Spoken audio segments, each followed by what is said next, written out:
What if I told you there's one simple habit that pretty much all of the world's highest achievers share? Well, today, we're going to pull back the curtain on that exact secret. Let's dive in.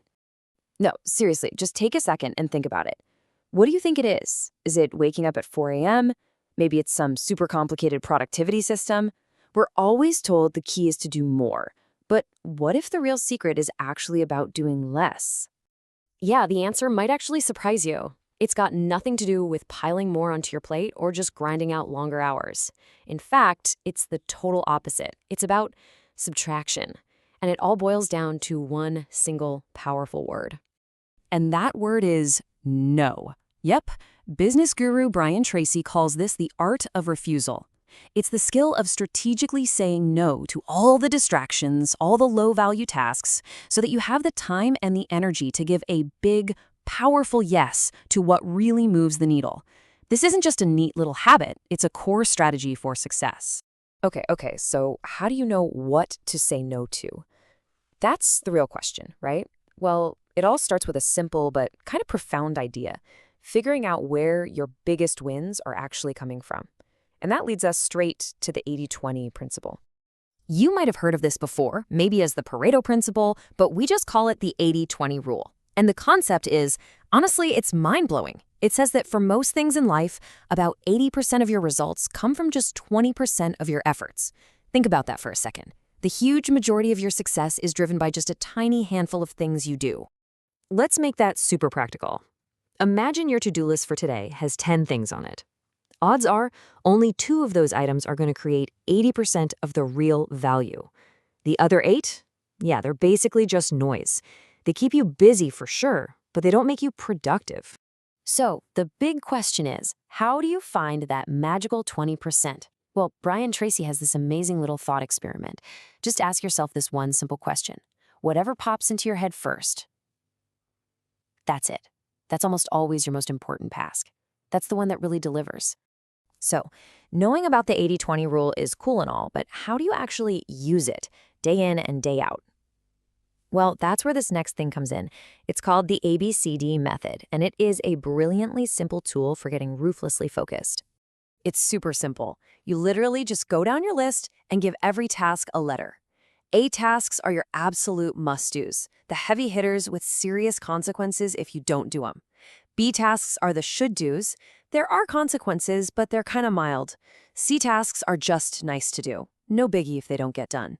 D is for delegate, and then my personal favorite, E is for eliminate. Just poof, get it off your list. Now, here is the golden rule. This is the most important part of the whole system, so listen up. You never work on a B task if you still have an A task staring you in the face. That simple discipline, that one little rule, is what forces you to stay focused on what actually creates results. But let's be real. Just organizing our own to-do list is only half the fight, isn't it? You also have to play defense against all the stuff coming at you from the outside world. You have to actively, and I mean actively, protect your time. And I know you know exactly what I'm talking about here. The constant pings, the dings, the little red dots, emails flooding in, social media just begging for a scroll, and of course, that quick question from a coworker that somehow eats up 20 minutes. These things are the sworn enemies of getting real work done. And the cost of all this? It's staggering, really. Studies show that the average person wastes over half of their workday on this kind of stuff. Just let that sink in for a moment. That's half of your potential, every single day, just gone. But it's not all bad news. Brian Tracy found something pretty incredible. Just one tiny change can make a massive difference. By switching from checking email all day long to checking it just once a day, you can boost your productivity by up to 5 times. 5x for one little change. That's amazing. So, we've talked about saying no, and we've talked about just flat out eliminating tasks. But what about the things that really do have to get done? Just maybe not by you. This brings us to the final piece of this whole focus puzzle, the awesome power of delegation. Here's how to think about it. Your focus, your mental energy, that's for the tasks that only you can do. The stuff that uses your unique skills, the stuff that directly drives your goals forward. Everything else, the admin work, the repetitive stuff, the things you're honestly not that great at, those are all perfect candidates to hand off to someone else. Want a super simple, almost foolproof rule for this? Figure out what your time is worth, roughly, per hour. Now, if you can pay someone less than that to do a task for you, you should delegate it every single time. You're not spending money, you're buying back your own precious time to focus on that high-value work. All right, let's zoom out and bring this all home. We've talked about the 80-20 rule, the ABCDE method, and the power of delegation. But what's the one big idea, the one core concept holding all of this together? It all comes back to this one powerful truth. High achievement doesn't come from doing more things. It comes from doing more of the right things. It's about being disciplined, being strategic, and sometimes being a little bit ruthless in getting rid of everything that doesn't matter. That is the art of refusal.